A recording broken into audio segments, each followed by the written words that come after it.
A pivot requires prioritization, and it also requires clear action against that priority. The hardest part is the letting go of like the things that once worked that no longer work now.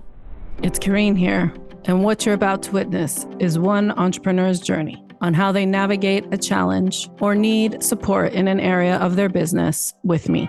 Results may vary if you try this on your own. The purpose of sharing this with you is to help you know that help is always available and you don't have to do it alone. My brand is a founder-led brand, and it's like my face on the camera. And I've been so dragged down by admin.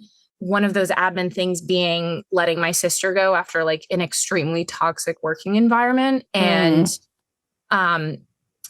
being a little bit strapped for cash because for various reasons, and feeling like a little stressed in that area just because I have to be really intentional about every single expense that we do, like whether it comes to like helping me with emails, like, and all this like admin stuff like that. And all I know is like that for this pivot to be successful, I just have to do more. And there's like only so many hours in the day. And it's basically like a big marketing pivot where I'll be just spending more time on camera, and I'll be doing just like higher quality campaigns. And I like a big part of my brand is like storytelling. And we would always get new clients by doing these like theoretical, like what would it look like if there's like a Super Bowl scarf? And then all of our custom clients would come in, and it's like that's trickled down. And then also just because I haven't been on camera. And then another challenge I have is like getting licensed by the Collegiate Licensing Committee,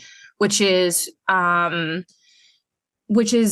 mean, I'm nervous about it because what I've seen is that you can submit a design and then they say, no, you can't sell this. And then you're like left with dead stock. And the collegiate scarves have been at the core of our brand. This is how we really got started. And so I guess going back to like the challenge or like what I'm looking forward to is like right now I'm in this like really uncomfortable limbo space where I'm getting my sister out of the company. We're figuring out that transition. I can't advertise our core product right now because we're trying to get licensed, and that's having a hit on us. And then there's so much admin. I feel stretched for time to be in front of the camera because there's so much going on, but that's what's going to drive sales. So I'm like, I know what I have to do to get to the next level, but I'm just like so uncomfortable in this, and it's like really stressful. In the pause of it all as you're restructuring. Yeah. You know, because it's not that well, I guess I want to understand when you use the word pivot, it's pivoting around tactics, or it's pivoting in your business model, just so I'm clear.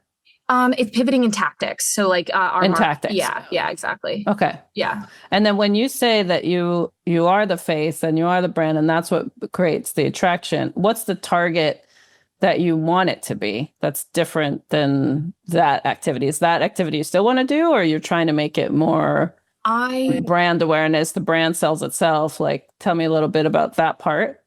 I tried to make it about the brand that sells itself, and it did not. It did not resonate. I think without people really, human connection. Yeah, it's like that's what I built the brand on, and then people aren't as interested unless it has that. But there's also the collegiate thing. There was so much virality around that, but we just can't even advertise. So it's like, yeah, it's like, I feel it's a tough position. It's kind of like resetting also, like, what is this business that you are in? Yeah. And being articulate about that. So, and then building the strategy of like the how to get sales to happen or convert to sales to ensure that the tactics you are pivoting to actually make sense for you as a leader now that's kind of cleaning house and figuring out like what is the infrastructure you need. Exactly. And like what that is like we're pivoting in terms of like our target customer. It's less collegiate. It's more these like B2B partnerships because those have done really well. So yeah. So when there's overwhelm and feeling that stuckness, it comes down to like the prioritization of the capacity that you do have. in order to charter the course towards the largest target, right? So if the largest target is by the end of this year, let's say, if we were to summarize something, and you have to completely correct me because I'm only just taking like Of course. pieces of what you just shared and you live it. But I just love to bounce it back so we can have like a clear goal of what this pivot results in. So if we're just out of the muck and everything is actually like flowing amazingly and everything's hitting and everything's converting, what is the end game that you'd like to say about your business and brand by the end of 26? Is it that you are a high-end corporate product creator that allows them to expand their brand? Like, explain it to me what your end game is. The end. Yeah. It's a founder-driven brand that it's actually a founder-driven like design studio where we take the essence of a brand or a community or a destination and then translate that into a narrative textile that then can be applied to anything. And we're not just silk scarves. It's really just translating what means the most to whatever these categories are and like making it beautiful and then turning that into a product for people. And so that is the goal. I really like your positioning around calling yourself a founder-driven design studio, because that is a differentiator in the market, but it also will attract the clients you want to work with, knowing that there's customization and storytelling and like it's a studio to work with you. I love that. When you said that, like that landed really nicely, because then it's not. I'm glad you like it. Yeah, I really do, because then it's like and also it helps kind of create a little bit detachment from you as the person doing it all. Yeah. Because now you're like, we're a studio where we have creative services that allow you to build up the essence of what the brand messages that you want out there, the connection with your client base, the ability for us to help you translate your story into a textile, put it into a memorable piece, and make sure everybody in your market has it. Like, the storytelling around that for your brand could be super strong, inviting, engaging, and it allows for expansion and growth. So I really like that for what you are representing and want to be by the end of the year. So if we know that that's the end game goal, then literally everything else needs to be a lower priority. So yes, we are cleaning house on your staff. Yes, we are doing less collegiate. That's probably why there's a clearing on the collegiate side, is because you're meant to actually position all your energy towards this founder-driven design studio. And be less beholden to what maybe worked before, but now you're getting the messages of like, well, we have to be certified or licensed in order to expand on this vertical that you had, and go all in with your administrative energy on the target end game that you really want for this year. Because a pivot requires prioritization, and it also requires clear action against that priority. Yeah. The hardest part is the letting go of like the things that once worked that no longer work now. But I'm wondering if we have that lens on now, like if that's the target end game, and you were to say, okay, if I were to reverse engineer that we are a founder-driven design studio, and we go into some goal setting around that, where we were able to, and we're telling that future story now, we were able to service 10 top corporations in the 500 million plus, assets under management range that serviced women in business and the BIPOC community, or whatever that storytelling is of the impact of the businesses that you serve, to show the essence of the brand and their story. But I think if you spend a little bit more time baking the target end game, it's going to be so much easier for you to then delegate out or just stop doing the noise administrative stuff that doesn't apply to that game. I guess I'm having a hard time with the prioritization. Like you said, this is the hardest part, because like the way that our revenue streams have fluctuated we've always had two sides to the company. It's been D2C, and it's been the collegiate scarves and the destination scarves, and then B2B. And that's like when we'll do a partnership with a bank, and those are like amazing. And like the collegiate was so big, and it was even bigger than it was today. It was like, we were like, when I mean, it was a little bit of a different price point, and it was like 2 years ago or something, but we were clearing like 100 a month, and it was awesome. And then we started getting into corporate deals, and I just used numbers to paint the picture. And those corporate deals are one deal for 40 to 60,000. So it's like lump sums as opposed to like continuous on the monthly. But now and it comes later in like the cash flow thing, as opposed to like this continuous cash flow every single month. Now where our sales are dropped down like 50, 60% from that.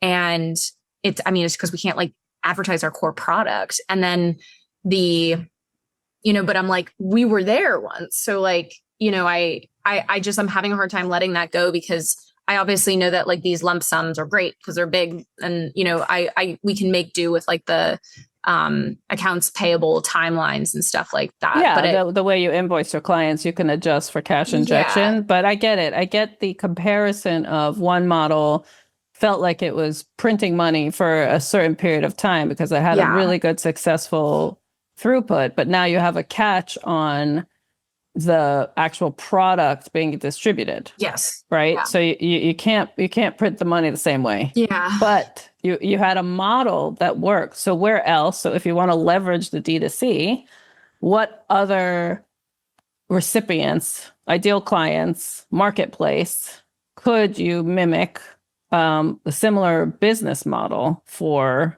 a different target market and a different way of kind of producing similar assets, but not collegiate, maybe? Like, yeah, I mean, we did do destinations, and we did a DC scarf, and it was awesome. We like made a ton in one day. But I think what I even struggle with on the marketing side is that there would be this huge buildup to the scarf itself, and the way that I would launch it would be this like co-creation campaign. It was like, okay, now the samples are coming next week. Okay, now we're gonna like check this, and it gives people that like emotional pull. And then we have a huge sellout on like the one day, but then there's like really doesn't resell. Off. Yeah, because they're outside the storyline. Yeah, and so yeah. Sorry, go ahead. No, I get it. I want us to help you solve the focus for now, because if the D2C model is kind of plateaued out and also has a halt, at least for the collegiate. Like you could do the city, like if you did one for Minnesota right now, you would create a knockout type of injection of cash, and you can have a really good foundation that you donate proceeds to like assist people going in there. Like if you wanted to really garner storytelling and creating product that people would latch on to, you have to be maybe more of an on-trend brand versus a long-standing like institutional brand creator. Yeah. So that's one avenue. That's why I'm just trying to say, to picture the business model that you've created, the production model you've created. Where else can you find a consumer base that if you were to tell a story around and have these like exclusive launches? And I do think an exclusive launch calendar type of, so you're not overextending yourself too much and doing like a launch every week, but there's like the storytelling that leads up to a launch date to have certain products distributed. If that's where your mastery is as a creative design studio, then I would start to think about the service you could provide that is on trend, that can captivate an audience to come with you along the storytelling ride to then lead to a purchase.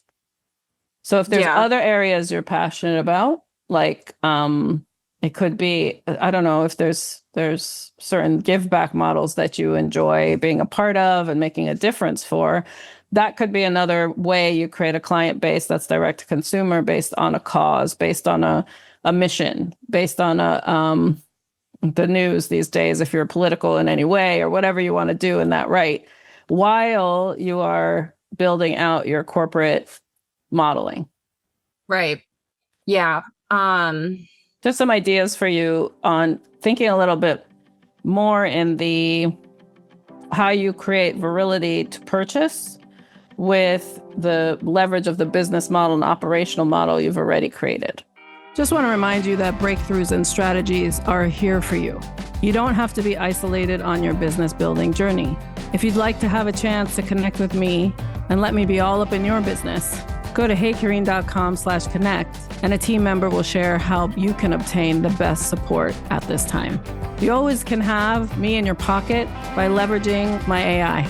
Go to heykareen.app, download it, and start chatting away.